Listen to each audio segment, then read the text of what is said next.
Hello, everyone, and thank you so much for being here for Magic is Real, the podcast where we talk about near death experiences, spirit communication, spiritually transformative experiences of all kinds, and all things metaphysical and spiritual. I'm Shannon, I'm your host. I'm also a psychic medium, and just want to ask in advance if you don't mind, if you are loving this podcast, would you do me a favor and make sure to like each video, leave a little comment below, even if it's just a little emoji. It helps the algorithm to share this with more people. And also, I love to know who's here, who is part of the community, what your thoughts might be. So I'm always happy to hear from you, and thank you in advance for that. And thank you to those who have already done so, and thank you even for just being here with an open heart and mind. Regardless, I'm always happy to have you, whether you're new or you've been here for some time. So today I want to introduce to you Julie Cluff. I'll tell you a little bit about Julie, but mainly I'm going to have her tell her own story in her words. But Julie is a spiritual teacher, also a psychic medium, and a grief specialist whose life was profoundly transformed by a spiritually transformative experience following devastating loss. Julie, thank you so much for sharing your time, your heart, your energy today. Just really appreciate you taking the time to be here. Thank you. Thank you for the opportunity to be here. I love talking to people, sharing these types of stories. You know how important it is in the work that you do. I sure do. And I also just want to point out that you're also the host of a podcast called Light the Day with Julie Cluff.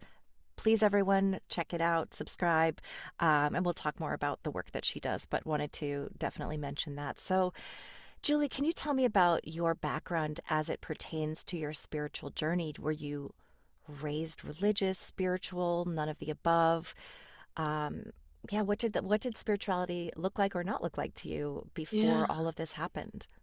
Yeah, I was raised in a very conservative Christian home, and but I did from an early age felt this connection to spirit that I couldn't exactly understand or articulate, but I did feel that from a very early age, and I felt that throughout my life.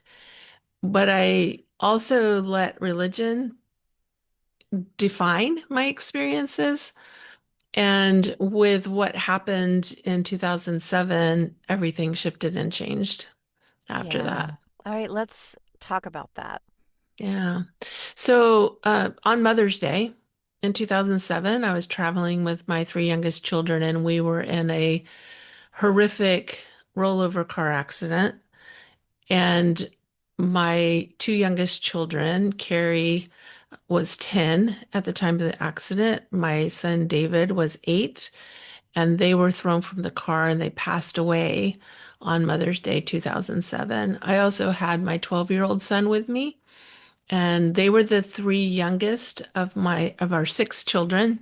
I had previously been married, had three children, divorced, remarried, had three more children, and but life had been pretty crazy. I'd lost my brother to suicide. I'd gone through that horrific divorce with young children, and but life was looking pretty good until that day.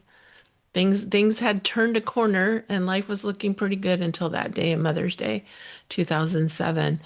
And it was just a horrific, shocking experience.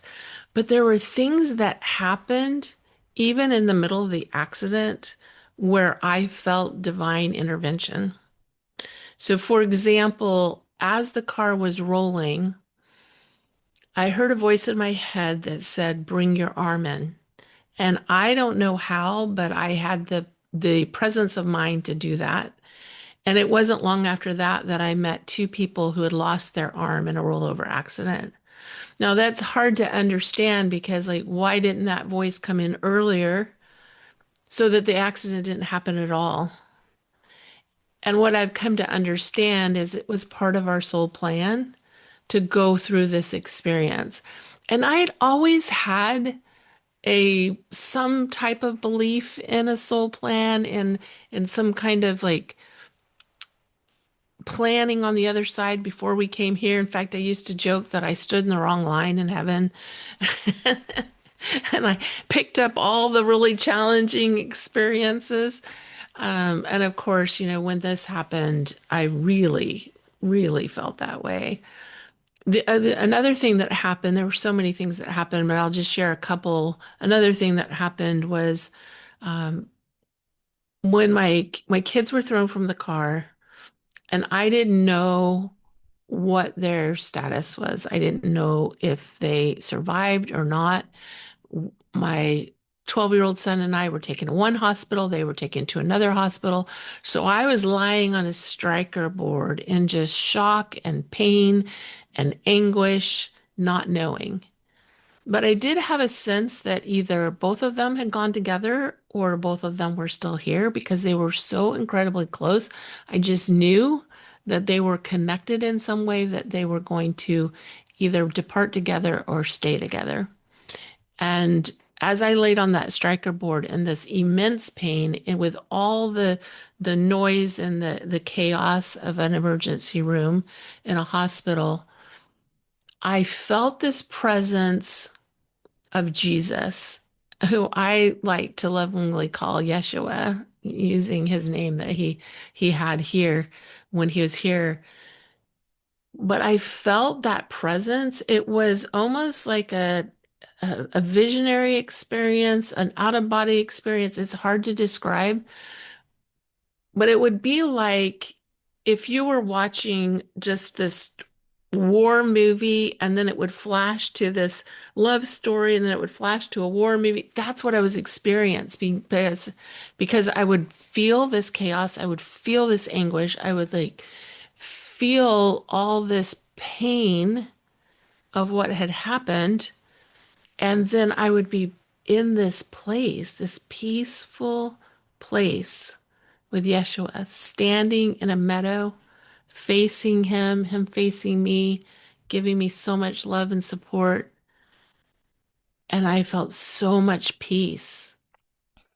And then I would go back into this chaos of the hospital room, and it was kind of going back and forth from this visionary experience with Yeshua giving me so much love and peace and this experience of all this anguish. But I was in a lot of grief after that happened for some time. I do remember sitting in my backyard probably about 2 weeks after the accident. And I remember sitting there and thinking, I lost my brother to suicide, had gone through this really painful divorce, and I had somehow come back from that and rebuilt my life and experienced, life again. And I had this thought, is it possible?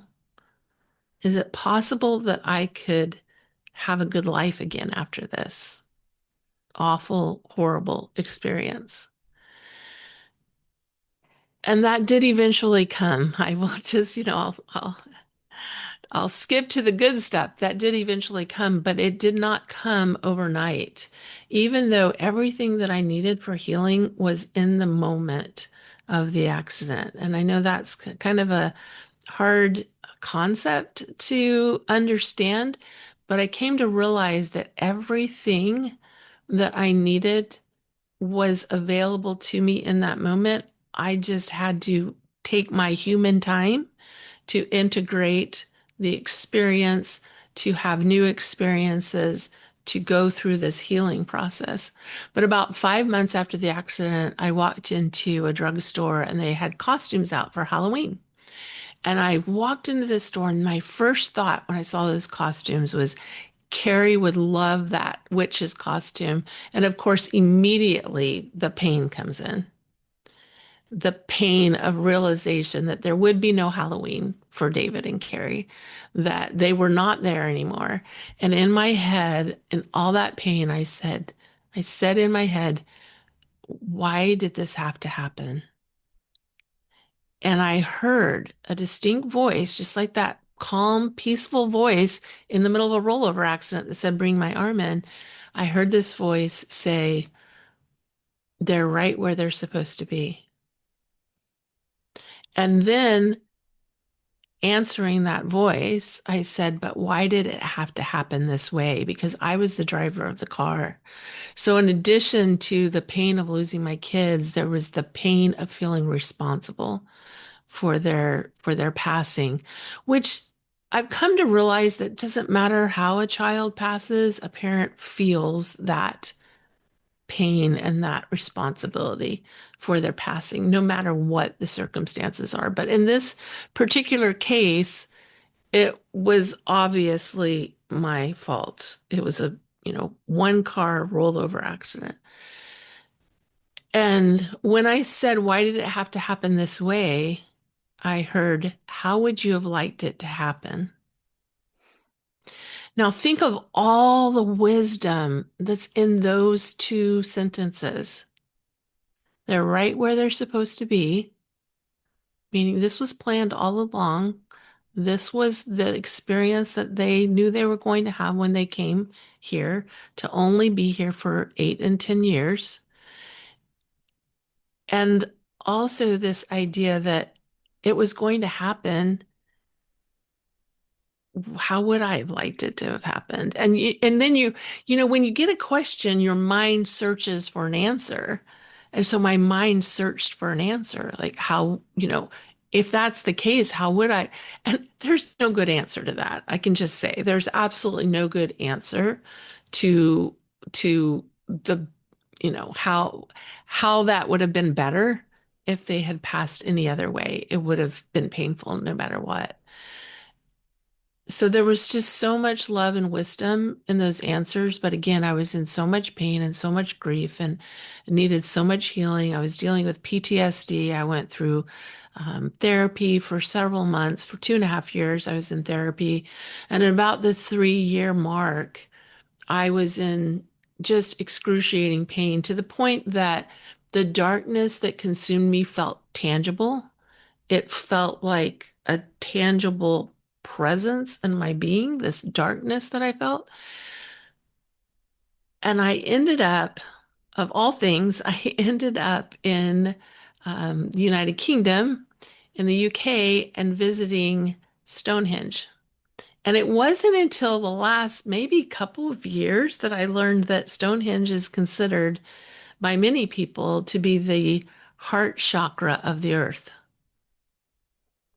And so I don't think it was by accident that I ended up at Stonehenge. In fact, that trip, the circumstances of how that trip even happened were really unusual. And so here I ended up at Stonehenge, and then about a week later, and this is about, that this is the anniversary of the accident, right at this time, and then there was this special prayer that was offered to me. And that combination of all the effort that I'd put in, like all the therapy, all the all the trying to integrate the spiritual experiences that I was having, like that voice in my head that said they're right where they're supposed to be. And even in the hospital, the day of the accident, I felt this peace that they were okay. Like I never worried that they weren't okay. I shouldn't say I never worried. There was this little piece where, sometimes religious programming can have us question if our loved ones are okay on the other side because, oh, did they check these boxes? So there were moments like that, in my grief and in my pain. But for the most part, I had this understanding they were okay. But at that 3 year mark, with these unusual circumstances and everything that happened, I had a miraculous healing. And I felt that darkness just lift out of me. And within 24 hours, I was a totally different person. So before the accident, I like to say I was living asleep. After the accident, I died.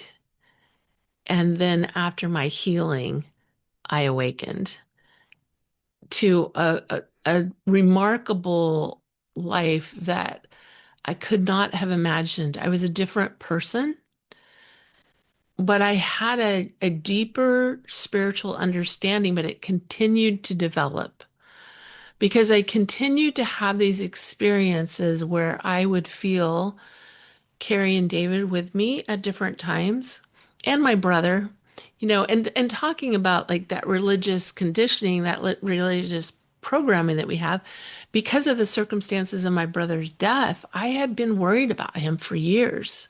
Was he okay? Because he had been responsible for his own passing.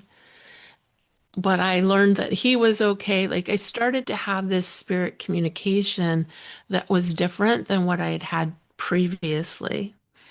And I learned to, and I want to share this piece because I think it's so valuable for people who have lost a loved one to learn this idea of automatic writing with our loved ones. So I learned to write letters to them and then so like I would write, Dear David, and I would, send this little love note to him. And then I would write, Dear Mom, and I would listen for the answers and I would write his response. And I would do that with my daughter, and I would do that with my brother. Now, I didn't do this a ton. It wasn't like I was spending all my days doing this, but that was the beginning of my developing this idea that it wasn't just them deciding when I would feel them around, it was me being able to reach out and make that connection. Then what happened? And I wrote a book in 2019 that came out in 2020, and my understanding of all this has changed so much even since I wrote that book. And that book is called Miracles in the Darkness because it's all about the miracles, like saving my arm and the surgeon that was at the hospital that was able to do the surgery for my son, specialized surgery that this surgeon had developed. My 12-year-old son who had broken his leg pretty severely in the accident. And so all these miracles that were surrounding this accident. But in that book, I never even talk about angels. I think I used the word angels once. But a few years ago, I started seeing 12s everywhere, and it was to the point that I couldn't ignore it. Now, the part that I didn't share was that this happened on Mother's Day, which is always the second weekend of May. It also happened to be my birthday weekend. And my birthday is on the 12th. And so that number 12 was just showing up over and over and over again. I couldn't ignore it.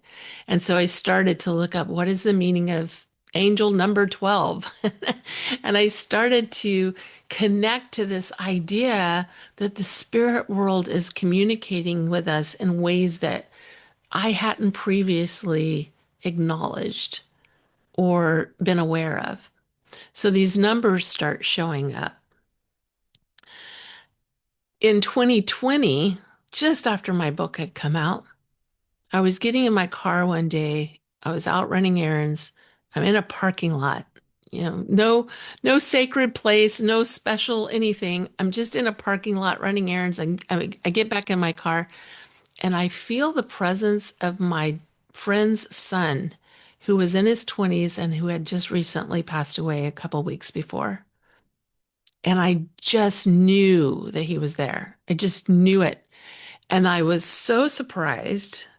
And I thought, what am I supposed to do with this? So I did the only thing I could think of. And maybe this was from my kind of automatic writing practice that I had. But I pulled out my phone and I just started writing the message that I heard and felt in that moment. And eventually I was able to share that with his mom.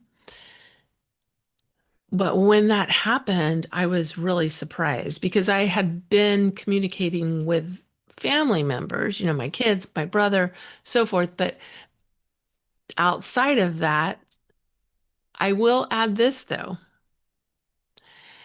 I was working as a grief coach and I was working with people who had experienced loss. And so often I would have a client sitting across from me, like we're sitting across from each other right now, and they would say something, and I would feel their loved one in the room whispering in my ear, I don't want my mom to feel guilty. It really, there was nothing she could have done. I want my husband, I want my daughter. I could hear them in my ear sharing their messages of healing, but I didn't know how to communicate that to my clients. But I would use that information to coach my clients. And I was always blown away by how effective it was. In fact, I'll share one experience that I had with a client. This woman had lost her only daughter, and her daughter was just this powerhouse of a person. She was very influential in their community. And at the time that I was working with her mom, her passing had not been that long ago. I think it had been about 4 months. So it was really raw, really recent. And her mom was really sharing, like she was just in a lot of pain, of course, and just holding that space for her. But at one point she said, I can't move forward with my life other than the things, the plans that I had with my daughter, because I know she approved of those plans that we had. And in that moment, her daughter came in and she said, ask my mom what qualities she admired in me. So I asked the mom, I said, what qualities did you admire in your daughter? And she named some things very, like you could just feel her spirits lift as she talked about her daughter and she talked about the things that she admired in her. And I said, and again, her daughter coaching me to coach her mom. And I said, what if you brought those qualities into your life and that's how you live her legacy? And I could just feel how impactful that was for her. And I know that her daughter was trying to share that message with her too. And then she was sharing it with me and through me. So she was getting it from not only her daughter on the other side, she was getting it from me too. So these types of experiences were happening. And so a few years ago, I was in Mexico. We were on the coast in Cabo on a whale watching trip. It was the middle of the afternoon. I was grumpy. At this point, I had become conversant with the idea of angels and I had learned a lot and I had, changed my kind of religious background into more of a spiritual background of knowing that they're here to love and guide us and not judge and there's no judgment, there's no, harshness from the angels and our guides. But I'm on this whale watching trip and I'm kind of grumpy. I'm like feeling like we're on an oversized raft and not on a real boat. And I was pretty disappointed. It was the first time we'd been on a whale watching trip ever, my husband and I. And we got out into the ocean. Nothing was happening. We'd been out there for a while. We weren't seeing whales. And I thought, this is going to be a bummer of a trip. And in that moment, I heard, Julie, you have angels. And I stopped and I started to say in my head, because I just felt again that energy lift. And I started saying in my head, thank you, angels, for bringing the whales close to our boat. Thank you, angels, for bringing our boat close to the whales. And within minutes, we were literally surrounded by whales. We had two or three over here. We had two or three over here. We had two or three over in the front. It was hard to even tell how many because and they were putting on a show. And I'm from Florida. I've been to SeaWorld a lot. This was a show. I was in pure bliss. It was another one of those just like almost out of body experiences where just like you're just kind of lifted above the scene and you just feel it in this way that's indescribable. Not only were the whales showing up, but all these dolphins came too, and they were swimming with the boat. There was at least a dozen dolphins, and just swimming. It was really spectacular.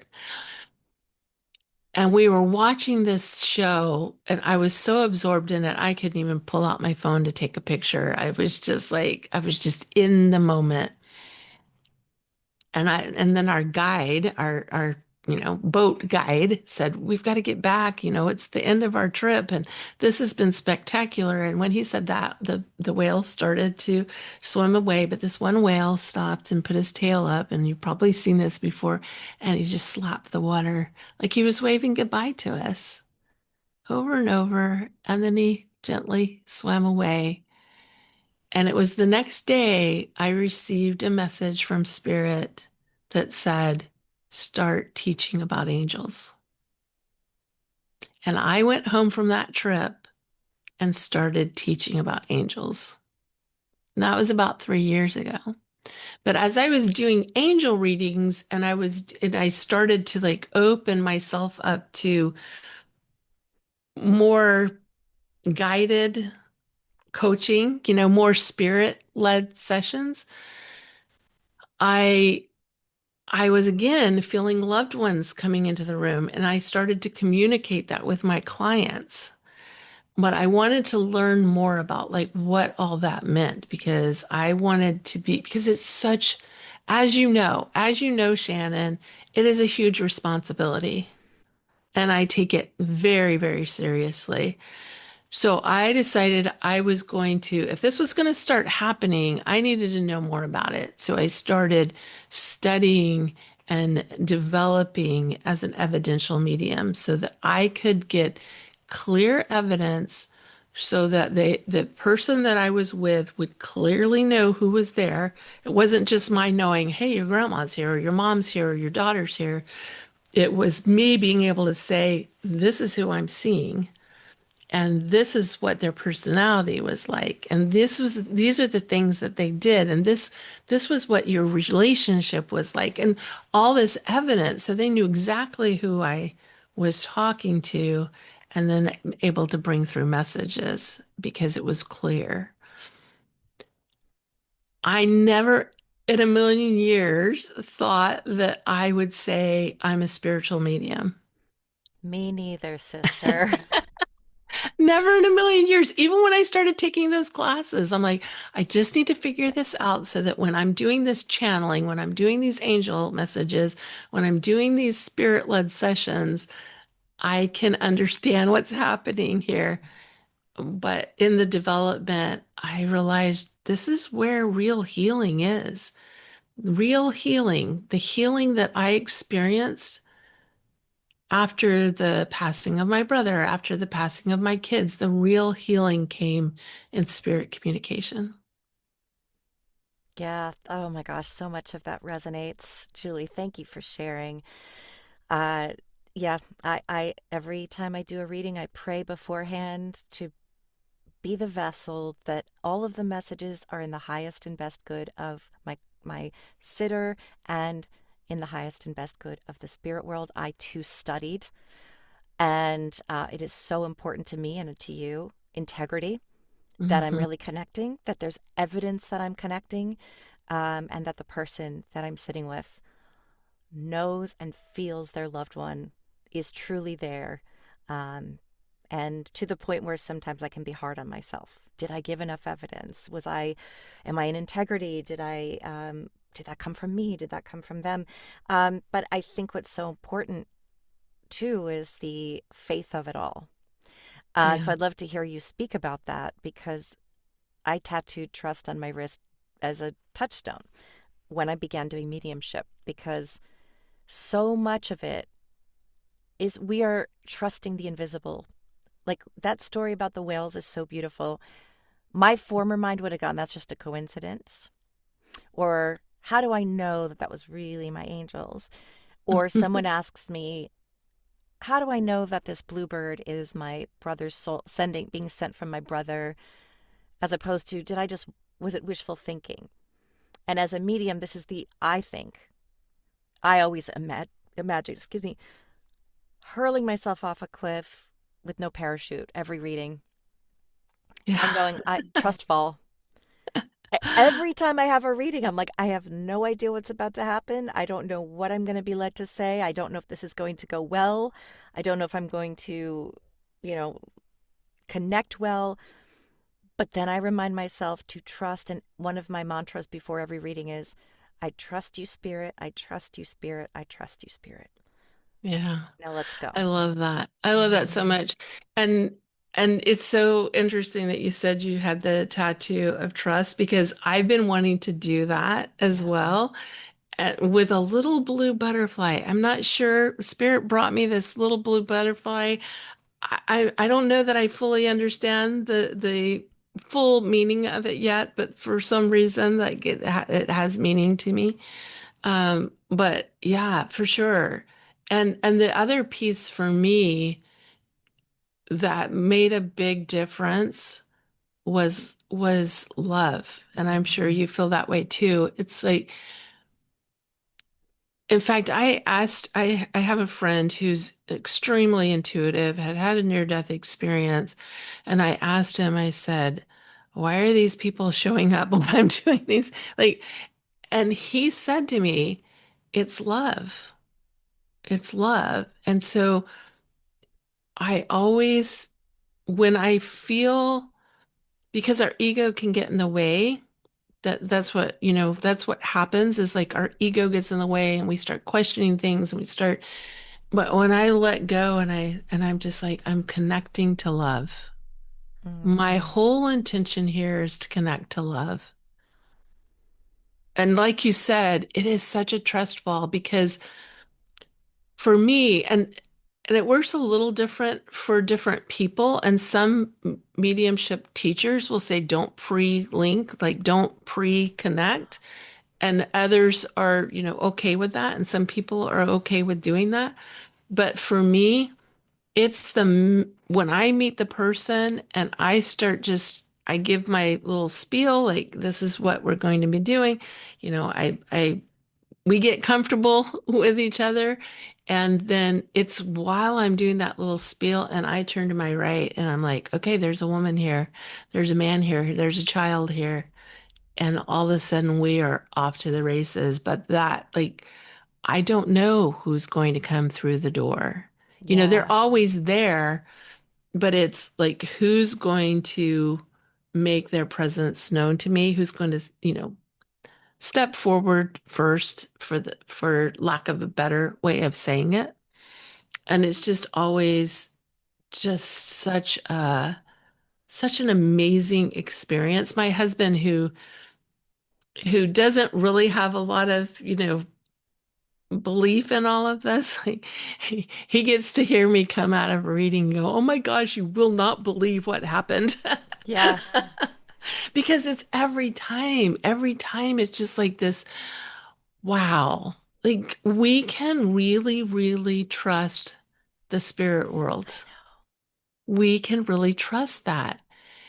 And knowing that our loved ones are always present, even if we don't feel them. I was talking to someone yesterday and she was telling me about how when she lost her father, that she had these dreams of him after he passed for about a year. And then the dreams kind of stopped, but she had, very clear feeling of his presence in her life for about a year. And then they stopped. And she said, I just feel like he knew that I needed him in that time. And then he went off to do his other things. And I said, yes, and he's still present. Oh, yes. They don't go away. No. And I think that's a misperception because, yes, are they doing things on the other side that don't have to do with standing around watching us? Yeah. There's also this misperception that, like, if I am talking to my daughter, somebody else can't, because Yes. we live in this linear space and time. So we think they're either here or they're there, but Hmm. it's so different on the other side. There is no linear time or space. So their presence is always available to us. There's never been a time when I reached out specifically, like in a letter type thing, or wanted to make a specific connection with my daughter or my son or my brother when I wasn't able to. Yeah. And I say that with all the love in my heart because I know there's people listening who are missing loved ones who are, want to be able to make that connection and haven't been able to. And so for me to say, I've been able to make this connection. I've never, that can feel hard if you're in that space. I can tell you in those first 3 years, that was not my experience. My first 5 years, it wasn't my experience. My first 10 years. It's only been in the last few years, and I'm not putting a timetable on it. I'm just putting a understanding that this is something that develops, that we Yes. can develop. It's not something that um, sometimes that happens for people overnight, but that's pretty rare. And even if they do make that connection kind of overnight, they have it's still in development. Like how Yes. can I do this? They might feel like, "Oh, I have to be at the altar at the church in order to make this connection." And then they learn, "Oh, I can make this connection anywhere. I can be standing on the beach. I can be sitting at my desk. I can be sitting in my family room and make this connection." Is it okay if I tell you a story about my daughter's birthday this past year? I actually was going to ask you to share, if you wouldn't mind sharing a story or some stories about ways that your children have connected with you. Yeah, I had a remarkable experience with my daughter this past fall. This was fall of 2025. Her birthday was in September. I had the house to myself that day. My husband was traveling, and so I sat down and was writing her a birthday note, a happy birthday. We've had discussions about, I've said to her, I've said, I imagine they don't celebrate birthdays over on the other side, but I just want to acknowledge your birthday and, share this moment with you. And she confirmed that. She's like, no, we don't celebrate birthdays on this side, but we do appreciate being remembered and in that way. And so this past birthday, I sat down, and as I was doing this, I had this experience where I felt her in a way that I haven't before. And when I connect, trying to figure out how many tangents I want to go down here, but when I connect with my daughter, I'm not connecting with a 10-year-old. I feel her as an advanced soul. I feel her as a full, beautiful, she's like an angel to me, right? And so I feel her almost like a guide, like she is, the wise one in this relationship. She's the grown up. I'm not. Yeah. But she came in with this beautiful energy, and she brought me back to memories of her life here and of our relationship here that frankly, some of which I hadn't even remembered. And she brought back to my memory some of the harder experiences that we had, where she acknowledged what I did and why I did it. And it was like a mini life review. Yeah. It was a snapshot of a life review that I had with her, but it was with so much love and peace. There was no judgment. It was just this pure love and understanding and bringing me to a higher degree of understanding. It was profound. It was really a profound experience. I had also decided that day to reserve a ticket to go to the movies. And so I had left later in the afternoon. It was still light out, but it was, later in the afternoon. And I was headed to the theater. And as I'm driving down the road, I look up and there's this giant cloud angel in the sky. The sun was right in the middle of these two clouds that looked like wings. It was so spectacular. And I'm not one that typically sees Hmm. signs in clouds, but it was so spectacular. And I was so filled. In fact, I have goosebumps now, even talking about it. I was just so filled with awe. And I was driving down the road trying to snap a picture, which I did get his picture. It never does it justice, especially when you're trying to drive and be safe. But I snapped a picture of it and I was just like so grateful. It was like further confirmation that the experience that we'd had earlier in the day was real Yeah. and it was beautiful. I get to the theater. I'm sitting in the theater waiting for the movie to start, and all of a sudden I realize I'm in theater 12. You cannot Wow. make this up. Yeah. And when those things happen, I'm just like, thank you. Thank you, Carrie. Thank you, angels. Thank you, guides. Thank you for allowing me to have these really special moments. And to your point about because I'm the same way. Like I was so skeptical. I'm a very left-brained. I'm like a computer nerd, a math nerd. Math was my favorite subject in school. You know, that's pretty unusual. But it was my favorite subject in school. And so all this logic brain is like, what do I do with all this? But there comes a point where you start to have this understanding if you lean into it a little bit and you'll start to feel the tug of your soul.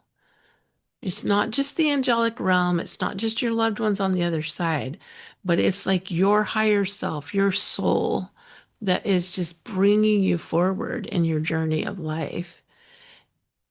I've had these experiences where I'm sitting on my back deck and all of a sudden this gigantic bee just comes and hovers in front of my face. And I didn't feel fearful. Hmm. I just thought, this bee has a message for me. I don't, one of the things that I do is I try to hold all of this lightly and not overthink it. So I'm not looking at this bee going, what are you trying to tell me? I've got to figure it out. I'm not doing that. I'm just like, oh, this is a spirit message. Like, how often do you Hmm. have a bee that sits right in front of your face and hovers and you don't feel fearful? So I have a couple of reference books and I pulled up, a book about animal signs on my phone and I looked up a bee and read the message and like, that's cool. Yeah. I had a one day when I was walking in my neighborhood, we have a nature trail back behind our house and I was walking down this trail and I noticed as I was walking that there were two cardinals over in this tree, and there were two cardinals over on this tree on either side of the path, and then they started doing this. And as I walked forward, they continued to do this. Instead of flying away, they continued to do this, and I was like, okay, these cardinals have a message for me. So notice the things that snag you. So when you think, is this a message? It likely is. It likely is. And so, just noticing those things that kind of catch your attention. One of the things that I did, it's been a few years ago now. I had a note on my phone, and every single day I would put in my phone all the angel numbers I saw, like 1111, 1212, 333, 555. Like I would write down, and in that note, I would put the date and I recorded all of these things that snagged my attention, all these things that caught my attention, like the bee or the cardinals. Or one day, not long ago, I got up and I'm sitting on the edge of my bed looking out the window, and there's a woodpecker sitting on the branch right in front of the window. Now, these woodpeckers showed up this year. We've lived in this house for 3 years, and I don't think I've ever seen these woodpeckers before, but they shown up this year, and that one was just sitting right in front of me. And I thought, okay, this woodpecker has a message for me. So I would write those things down, and when I started to record these things, I started to see the patterns. And when I say started to see the patterns, it wasn't that I was like decoding anything or like trying to figure it out or like, this really complicated puzzle or anything. It was just more that I'm having these experiences more often than I realize. It was acknowledging and it opened my awareness. And so this is what I always tell people when I'm teaching about connecting with their angels or our guides or our loved ones. Start recording the experiences that you're having. If you have the question, is this a sign? Just assume the answer is yes. Thank them. Whether you feel like that was your dad or whether you feel like that was your mom or your sister, you thank them or the angels or guides. Thank them for the message, write it down, record it, look it up. You can Google is so great. You can just put spiritual meaning of a red-bellied woodpecker. Yeah. Yeah, I tell my students the same thing when I'm teaching mediumship classes, which is to, well, we have a journal. That's one of the homework assignments is write down everything in the next week that happens, and you can intend it. You can even ask spirit, "Hey, spirit, show me a blue jay," um, but have it be something really obscure to make it even more fun. And every time I do this, I think, no, it's not going to, there's no way. And recently I said, Spirit, show me Marvin the Martian. And I don't even know where that came from, but I just hadn't thought of it since I was a kid. And that week I was driving in traffic and the car in front of me had a Marvin the Martian sticker on the back of it. That's awesome. Recently I said, Spirit, show me Ren and Stimpy. That just popped into my head. I'm in the car with a friend and he's younger than me. And he said, yeah, I'm of this. He goes, of the generation of Ren and Stimpy. I said, you did not just say that to me. And then the same week, my other friend had said to me, when we were kids, we had ferrets and we named them Ren and Stimpy. Wow. And I just thought, okay, I haven't heard Ren and Stimpy in years. And then I just heard it twice in a week. And write those things down because that continues to reinforce your belief, your faith, to remember there's no way that was not a sign. And also when people ask me whether it, like I said, whether it was, is that a sign or is that just a bird? And my answer is because you know. You, Yeah. claircognizantly, you just know. Yeah. Birds are everywhere. But when it does something like you had, for those who aren't watching but listening, what Julie had done is demonstrated in a hand motion that the birds were sort of flying back and forth past each other in a sort of, well, it looked like an infinity symbol, sort of, but um, if you Back and question forth if it across my path. back and Yeah. forth across your path or if it Hmm. lands and it doesn't leave. My friend with the Ren and Stimpy ferret lost her child also, and she has had so many occasions where her surviving daughter was they were at the pool and a butterfly came and landed, and that's her sign for, that's a long story, but butterfly just stayed with her daughter the whole time they were there. I mean, like an hour. And Mm. then when she had her miracle rainbow babies, she was walking them. I think she said it was for the first time she'd ever walked them in the stroller. Butterflies Wow. swarmed the stroller. And I said, that, I'm sorry, but I see butterflies, but that doesn't they never come near me. And so if these butterflies are coming and landing on you when you already have it established that that's your sign from her, I'm telling you that is, I mean, and she knows that. She Yeah, knows that, but it's incredible. it really is. I had a session with a client a while back, and she was telling me about her grandma, and she's like, "How do I know that it's a sign from her?" And then she was talking about how the hummingbird felt like the sign from her grandma.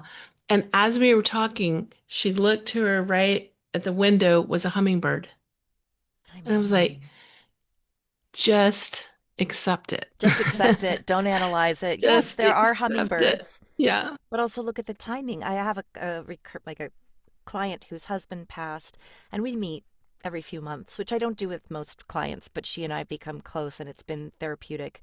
Um, I just don't do it because I want people to not rely on me as a medium. I want them to be able to feel confident in their own connection with their loved ones, and I don't want to take advantage of someone's grief. But we have this really nice, I don't know, it's just really nice relationship. Every time, almost, I would say not last time, but every other time that we have met and we're on Zoom, her fireplace goes on by itself. Oh, wow. It's okay. I said, does that happen any other time? And she said, it does not ever happen. It happens when we are sitting here, that fireplace goes on. It's one of those automatic. Right, right. It's just, you can't, there's so much with him too. I mean, her husband, the way that he communicates. I also just wanted to say too, I forgot to say this, that when you said, you don't want people to feel badly that they're not feeling like they're connecting. Right, And I think I wanted to know what you think of this, or anything you want to say, is that the difference in my understanding and my belief is that you are connecting, you just don't realize it, right? And right. Because yeah, when we're grieving, it's almost like we have this cover of grief yeah, over us that makes it challenging. It makes it challenging for us to make connections. I mean, I was a grief specialist for years. It makes it challenging for us to have relationships with people here. yes, yes, It just changes our world for a while. Like we cocoon and we're in this healing stage.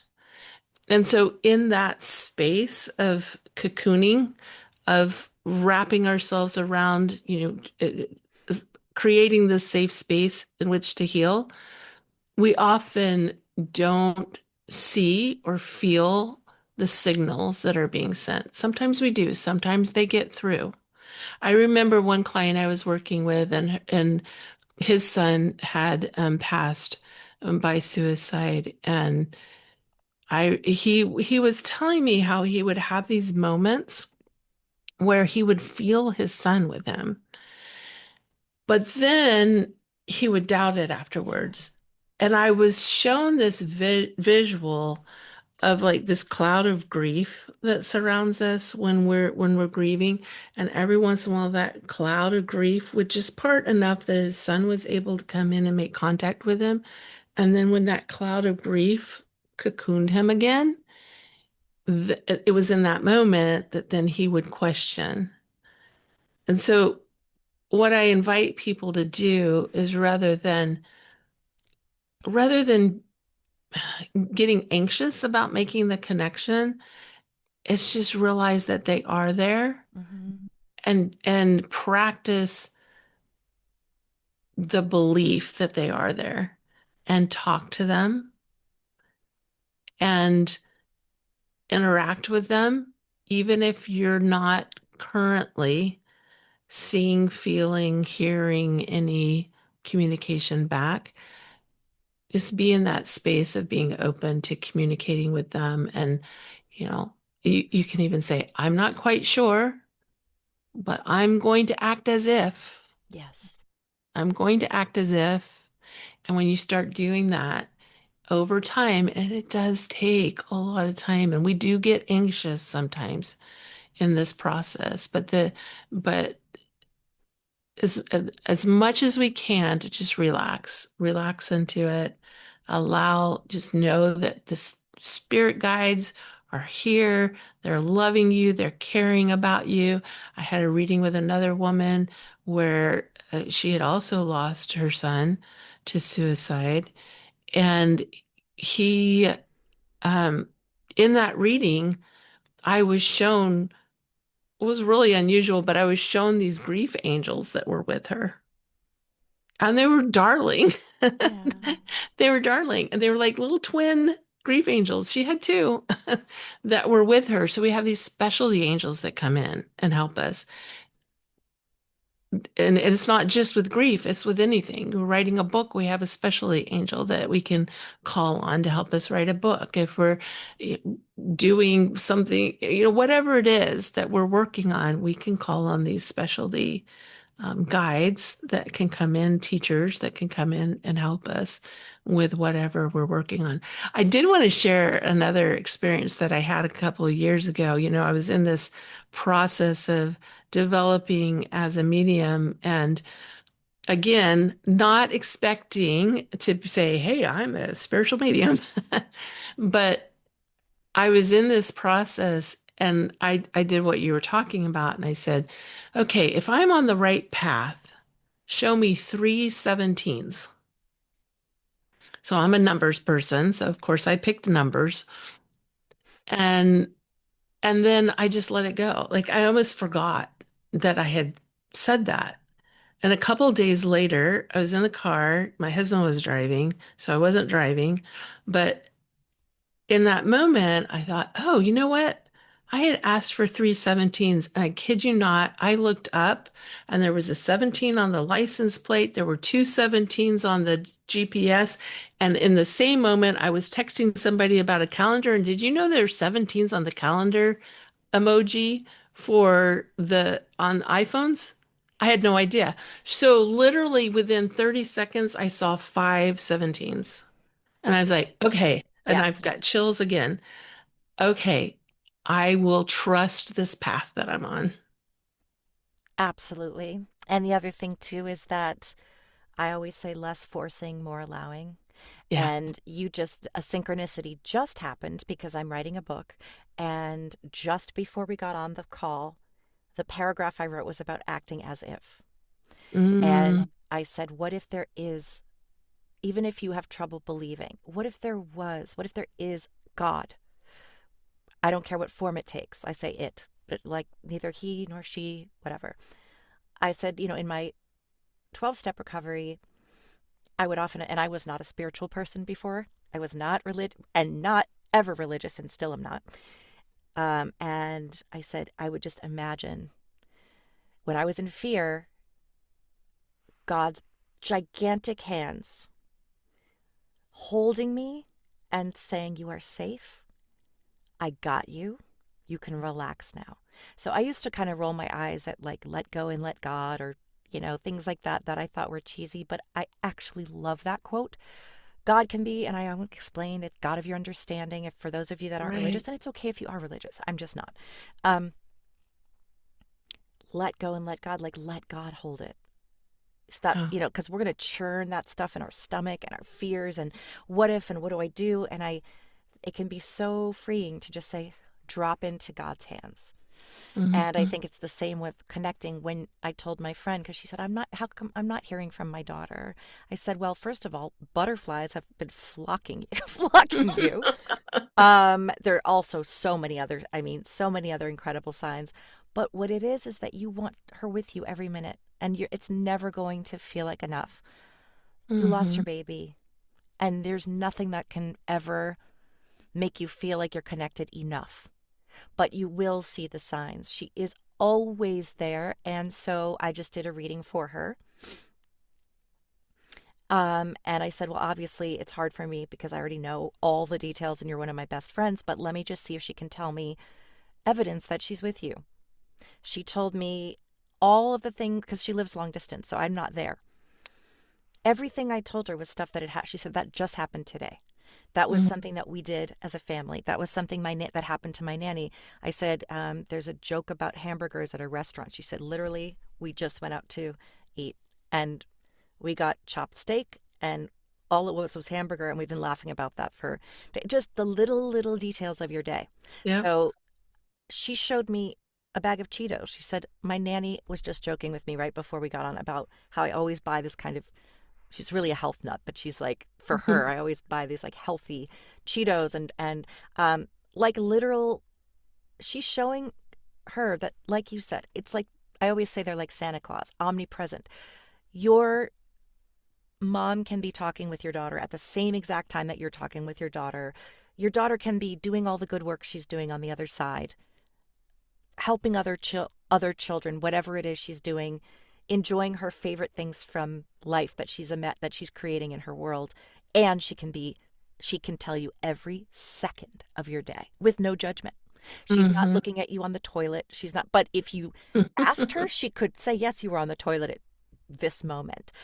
And, it's like little things, like even when I'm sitting with you, it's like I keep seeing a vacuum cleaner standing in the middle of a floor. Now, I don't know what that means, but I felt like Spirit was showing me something about either there's a vacuum cleaner that's broken or something to do with that. I don't know if that resonates with you, but those are the things like I see in the back of my mind that are like, these are the mundane things of your day. I don't know if you just vacuumed or if like there's a broken vacuum cleaner you have to take to the repair shop, but they're showing me I see every little thing. Yeah, yeah, absolutely. And it's important to believe as if. I think it's interesting too, talking about synchronicities, Yeah. that you were just writing that paragraph. It's also synchronistic that because when I said we'd have writing angels if we're writing a book, Yeah. I was Yeah. like, in the back of my mind, I'm like, well, that was an interesting example. Right. Yeah. And then when you said that, I was like, oh, that's why that came up. Yeah. I, a couple of years ago, I had it was when I was doing practice readings, and I had a reading with this woman, and this was a big turning point for me and my experiences because you start to see when you're doing this work, and I know you understand this, Shannon, you start to see how healing this work is. Yeah. And it doesn't matter whether I come from a religious background and now I consider myself spiritual, not religious. But it doesn't matter what background we come from. We bring whatever with us. But I was doing this reading a couple of years ago, and I was telling this woman, I said, okay, I see this woman. She's about your age. She looks like she's your twin, but I don't get a feeling that that you're family related, in that way. And you guys are like I see you like you're posing for a picture with your arms around each other, same color hair, same height, same, you know, and I said, and she's showing me her freckled legs, and she's showing me these sandals. There's some significance with these sandals, and I know that she lived a ways from you, but when you guys got together, you loved to go boating. And so this continued, and this woman confirmed everything I said. She's like, the sandals, I admired her sandals and she gave them to me. Mm-hmm. And so all these little things, and she didn't live close by, but they were sister-in-laws and they were like family. They were like sisters. And they did look alike. People thought they were literal sisters. So all of this confirmation, here's the part that blew me away. She said, but my sister-in-law has been on hospice and she hasn't passed. And she's like, but you describe, like there was just too much detail to not think that that was her communicating. And so we decided that she was communicating in her, state of transition. Well, it wasn't long after that I got an email that this person's mother had been trying to call while we were on our call to let her know that her sister-in-law had passed away overnight. Wow. Yeah. Oh my goodness. And that again, chills. Yeah. That was so phenomenal. We can really, really trust spirit. We can really trust spirit. And I know sometimes there's a lot of fear around this work, and sometimes there's some belief systems that think that, it can be scary.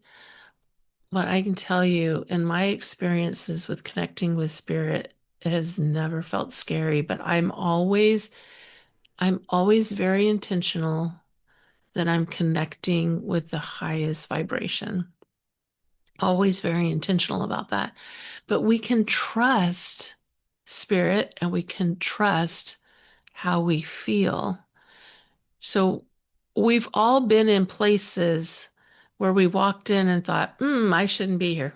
Yeah, We walked in and went, something just happened. I'm not feeling comfortable. I'm going to leave, right? And we've walked into those places where we just feel like it just feels yummy and it feels loving and it feels peaceful. Those are the spaces and spirit that we connect to. And we just always hold that intention that anytime I'm connecting with spirit, I'm always connecting with the highest good. me too. I always Yep. specifically state that before, and I have never felt a dark energy stick to me. I actually don't even ground after I do readings. I feel invigorated. I feel beautiful.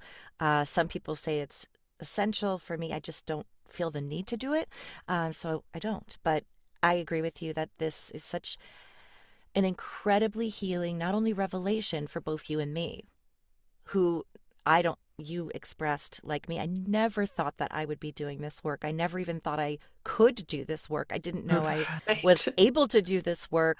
Um, and I did it almost to prove to myself that it wasn't magical thinking. It was more of an experiment. Let's see if I can learn this. And once I did, it just changed my entire life, which is why I named the podcast Magic is Real. And I also really appreciate you sharing about how grief is such, I mean, the aspect of grief, which, of course, when we talk about quote unquote death, because the energy consciousness never ever dies. Your Hmm. children are not dead, they're more alive than they have ever been. Exactly. However, grief is real. It deserves to be spoken about. It deserves reverence. It is so real. It is so meaningful. It is not to be dismissed. It is not to be minimized.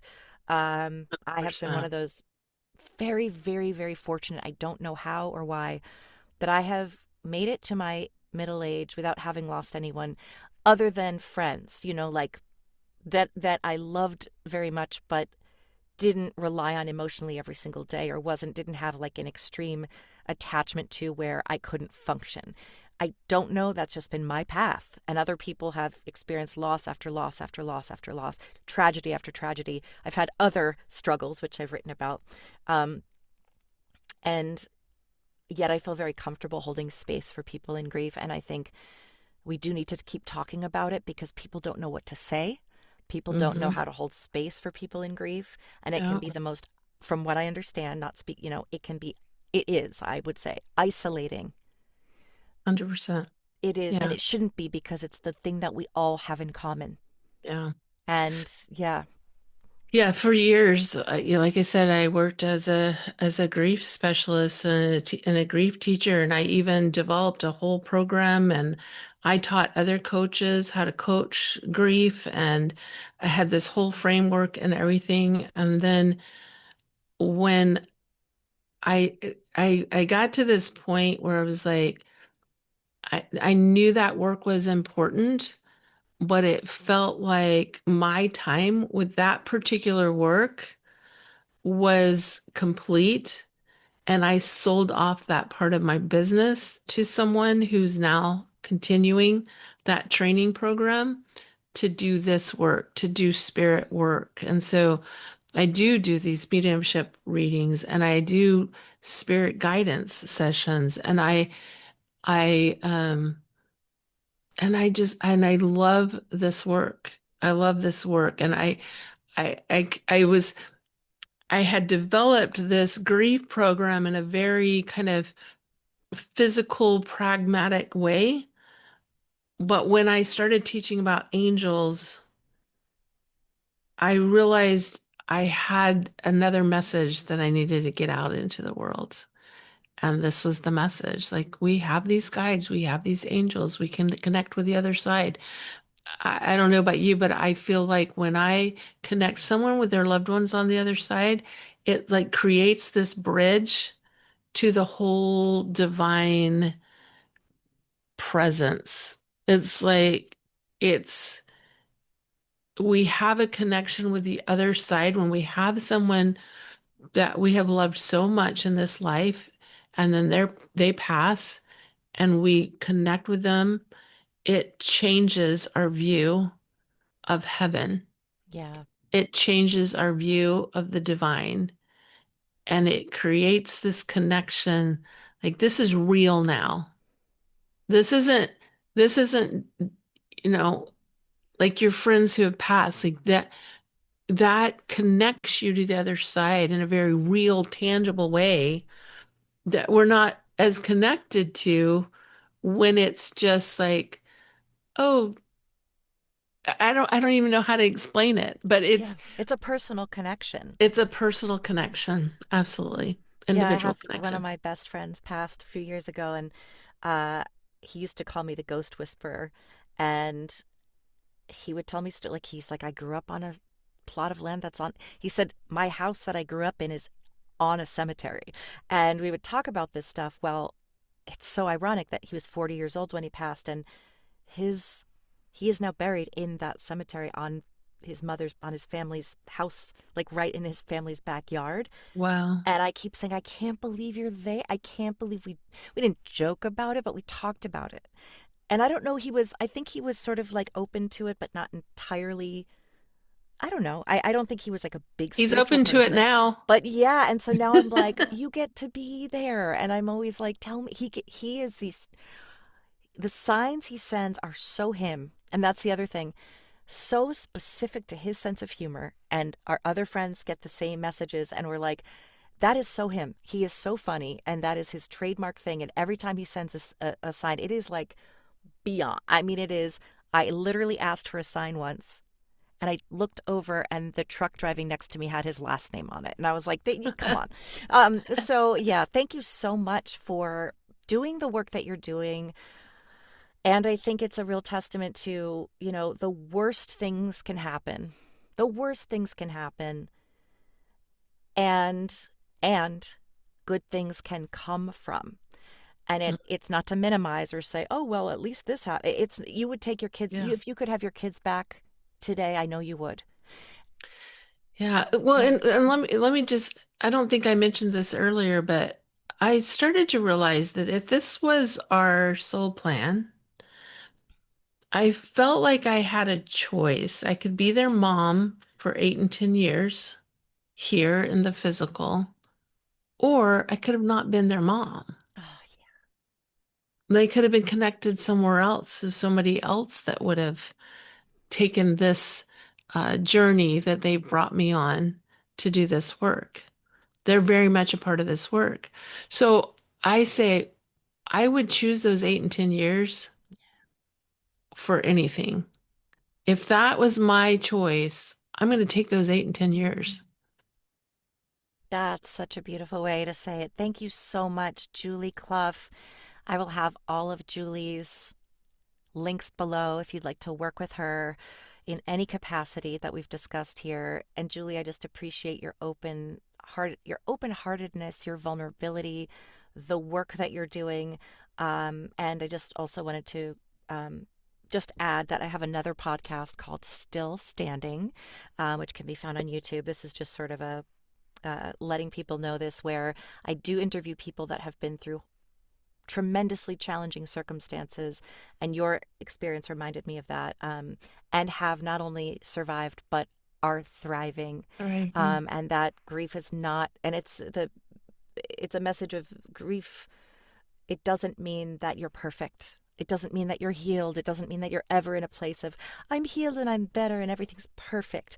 But one of the most important things to me in doing this podcast and the Still Standing podcast is to let people know that there's hope, that there is joy at the end, and there is grief, and you can carry both at the same time and still live a beautiful life.